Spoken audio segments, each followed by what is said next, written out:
Doug. And I'm Cathy. And Maggie Mae's laying down. She's out right now. Join us as we follow the moon. Today, we want to go exploring through the northern neck area of Virginia. This is an area we have never been through before, and we actually are spending an afternoon over here at a winery that we'll be giving you more details on during the video. But for now, sit back, relax, and enjoy the history, the nature, and all the things to do in the northern neck area. It's beautiful here. Thanks. Now, if you, like us, have no idea what the northern neck is, we put a map here to show you. It's the northern of those three little areas that stick out. And we're going to start at the top end of that up in King George County at Caledon State Park. And this park is known for eagles. Unfortunately, they weren't out the day we were there. No, they weren't. But we decided to take this trail. This is a 3.6 mile trail that goes in a loop from the parking lot back to the Potomac, which is where the eagles are normally out fishing. Very easy walk. A little bit of grades to it, but no hills, no climbing. It's wide gravel. It was peaceful. Yes. Beautiful, beautiful countryside. They had benches. They even had that little swing there you could sit on. Different types of land from marshy land to forested land as you go back through. To the beach. And there's the Potomac. Now the northern neck has the Potomac on the northern or eastern side and the Rappahannock River on the southern or western side. And they all go out to the Chesapeake Bay. This was a nice little area once you got down there and could sit down and just enjoy the water. Mm-hmm. And then you have your trail going back, and it's a loop, so you do get to see something different. Yeah.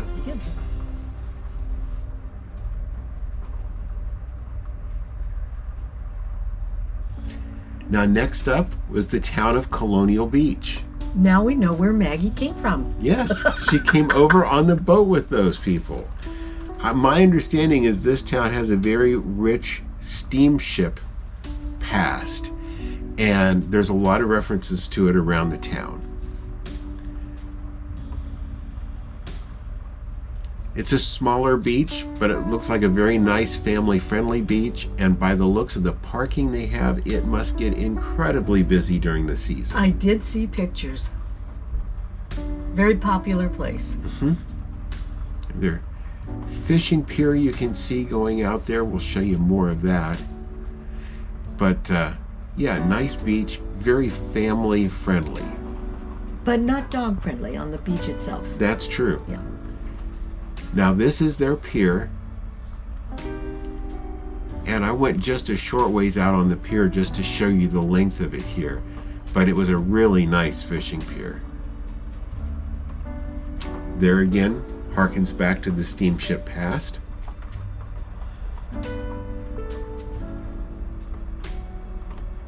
I love the little vintage buildings. Yeah, and That everything, was so cute. everything's painted up and looks so nice. Yeah.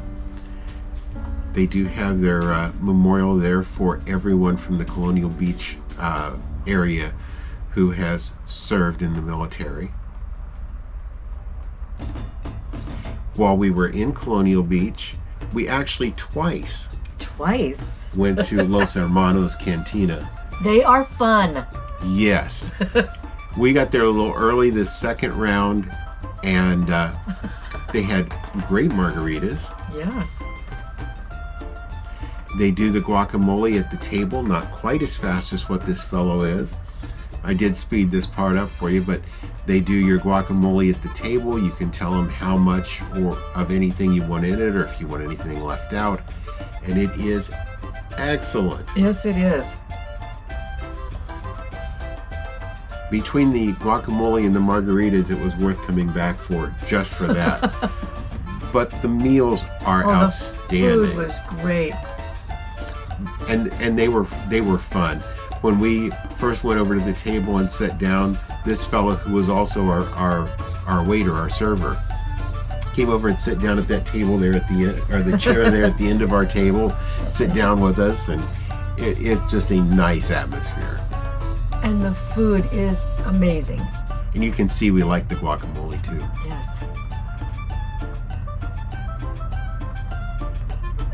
And this is on their back patio. This is the view you have if you sit outdoors.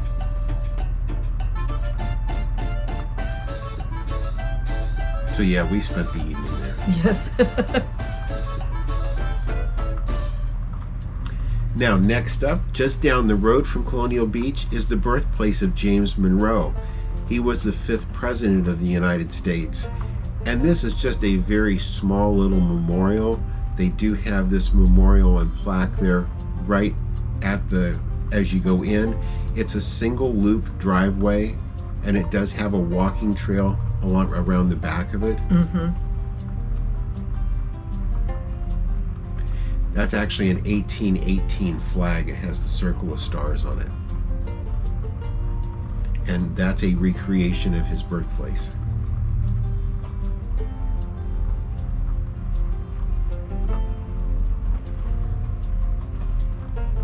Now next up is Stratford Hall.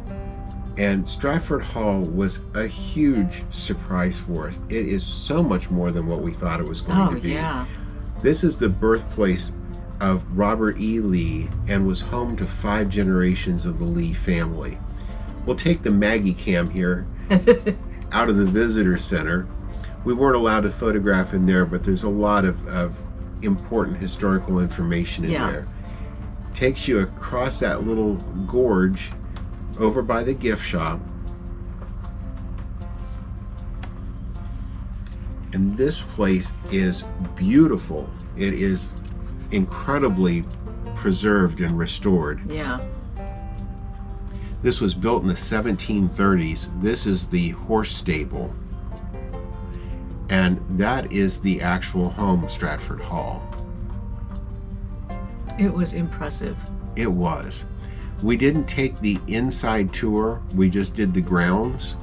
It was kind of late in the day. Yeah, and as it was, they close at 5 o'clock during the season when we were there, and we got there a little after 2. Yeah. And we were rushed to get through the grounds. This is the separate little gardening building. It's over to the right side of the hall and the grounds, and their gardens were beautiful. Yeah. They were amazing. In that right-hand corner there, as you see where the taller shrubbery is, there is actually a family burial plot in there.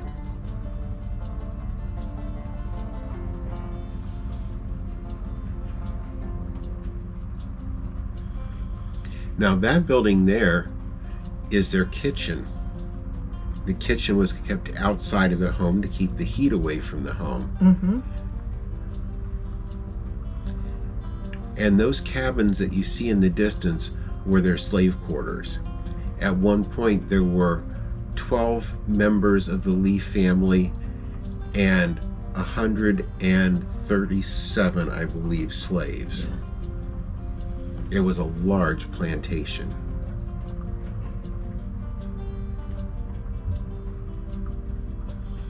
That is actually one of the family burial tombs.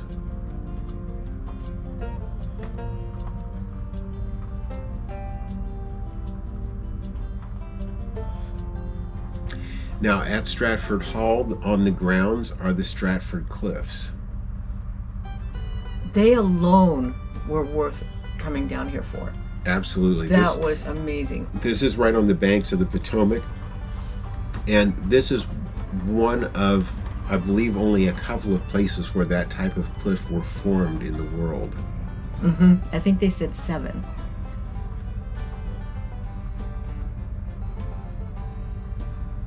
Now this is the grist mill at the back of the property, down towards the Potomac. And the mill race you can see there.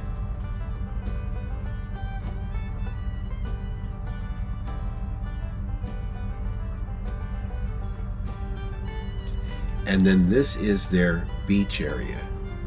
And the beach area, they said you'll find shark's teeth and all kinds of fossils that you're welcome to go through and look through the sand to find. And you'll see those cliffs both directions from the beach. It's an absolutely amazing property. You can walk through, you can drive through. That is the marker for their cemetery where the slaves were buried. They do have rental cabins there available also. A lot of them. Stay there. Yeah. Now next up was George Washington's birthplace. This is in Oak Grove, Virginia. And they have a small scale model of the Washington Monument there.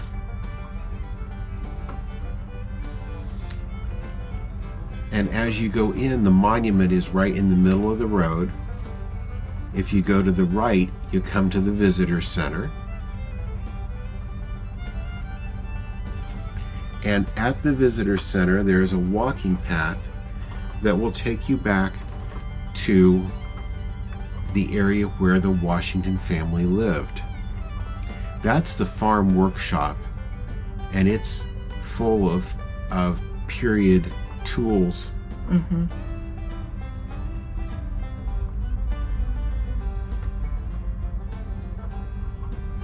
When you walk through the workshop, you'll see some of the farm buildings there.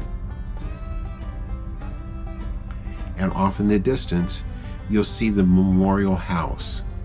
It's built on the site of the original house. The original house was lost to fire and was actually a U-shaped house. But that little white building is their colonial kitchen, and that is a area that is being excavated to find out. Archaeological site. Mm-hmm. Now that's the site of where their dairy building was.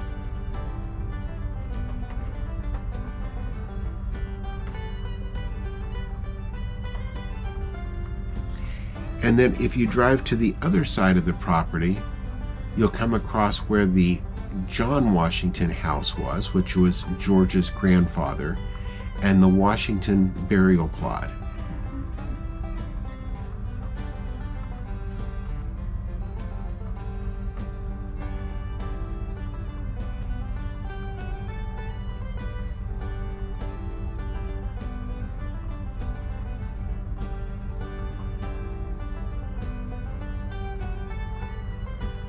Now also on this property is a beach area, and it seemed like the beach was very popular. Yes, it was. Very pretty beach.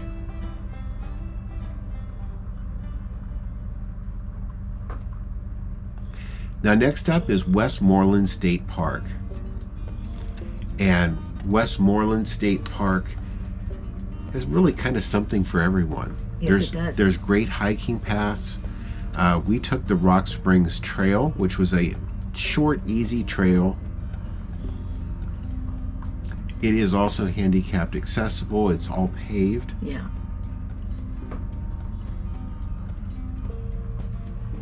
I loved it down there. The Virginia countryside is beautiful. Yes, it was so pretty. As you get towards the end of this trail, there'll be a little bridge that will come out, and it comes out to this lake. Just a beautiful little lake.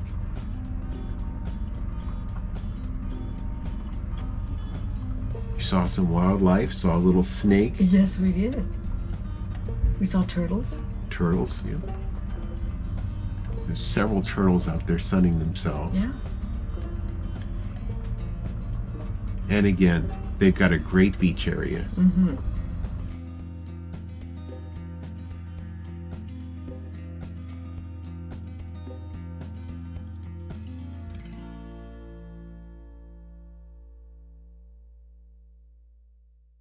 Now next up is the town of Montross.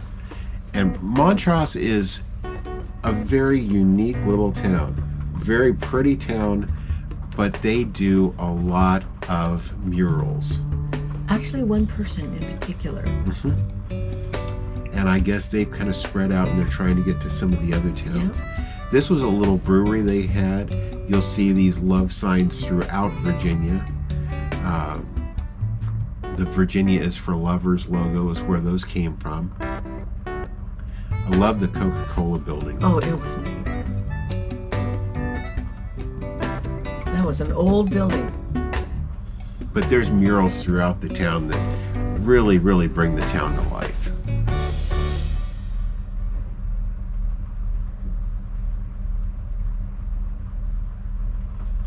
Now, next up, we went to Heathsville. And Hughletts Tavern sits right behind the courthouse. And that is the original Hughletts Tavern building. It's no longer a tavern, but they have set up woodworking, a foundry, blacksmiths. I love this sign. But the tavern building is a cafe and shop, and it's all local artisans, whether it's jewelry or whether it's weaving or this lady said she picked up roadkill furniture. Yes, that's right. And restored it. But they do their work right there on premises. Mm-hmm. And they have limited hours, so check before you go. We actually went back a second time so that we could see their operation working, and it was definitely worth it. Mm-hmm. They're very informative, and they encourage you to join in. Now, in the upstairs, they have this one area set up for weaving, and there were a couple of ladies up there that were showing us how it's done. And to set up the loom, she said, can take 10 to 12 hours depending upon the pattern that you're going to make. And that's how it was done. Yeah, that was so cool.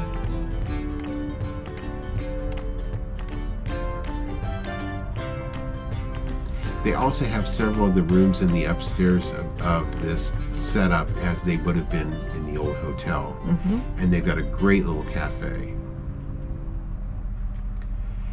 Next up, it was time to relax a little bit. That's right. We went to Good Luck Cellars. And this is one of several wineries coming along the Northern Neck area. This one is one that came highly recommended and has won several awards. And they've got great outdoor seating. They are very pet friendly. You can see the vineyards out there in the distance.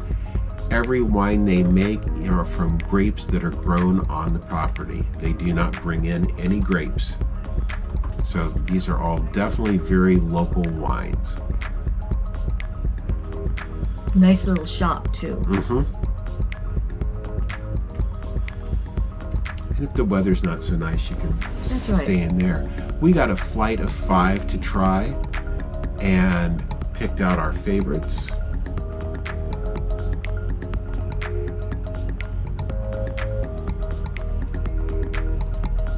I'm a red fan, but we ended up with a white and a rosé that we liked the best.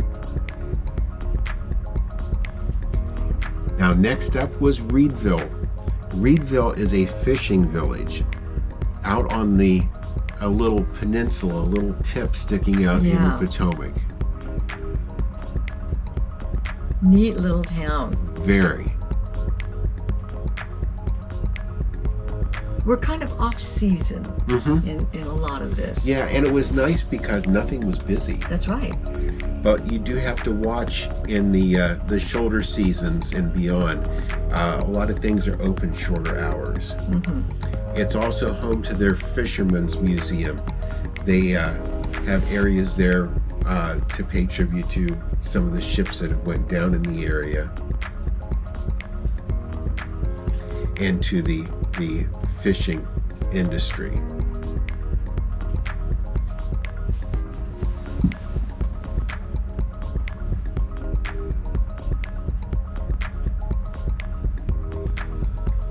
We parked right next to that boat. Yeah. But that's a neat little museum. Now this one we just drove past, it wasn't open, but I wanted to include it in here. It's their farm museum. It not only had one of the Virginia love signs up there, which is what caught our attention, but it does have a barn back there that's, from our understanding, full of vintage farm equipment. By now we'd worked up an appetite, so we stopped at Vine. Vine is in Irvington, which is down at the very southern part of the Northern Neck. They had a great looking little patio out there. I had an artisan pizza. Cathy had ribs that I think are going down as about her favorite ribs. They were amazing. Yeah. Food was really good.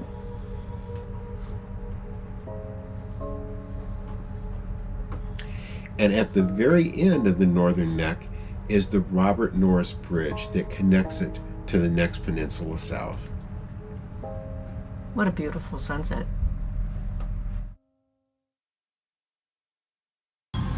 So Cathy, what did you think of the Northern Neck? Oh, this is really nice. It does remind me a little of Wisconsin when we went up there, Door County. Door County, the Yeah. Sturgeon Bay, the peninsula. It is kind of that same feel, but yet entirely different. It's a little bit more rustic, rural, not as much tourist. Tourism, yeah. Yeah. So, and it's after the holidays, so Yeah, so we're into fall. we're definitely seeing fall hours and, Yeah. and fall events. So with that said, if you enjoyed the video today, please leave us a thumbs up. We sure do appreciate it. And if you haven't already subscribed to our channel, please do so and ring that notification bell. That way you'll know when all of our new videos do come out. And thank you for following us as we follow the moon. Thanks for watching today. If you haven't already, please subscribe to our channel. And be sure to ring the notification bell so you'll know when new videos come out. Don't forget to follow us on social media too.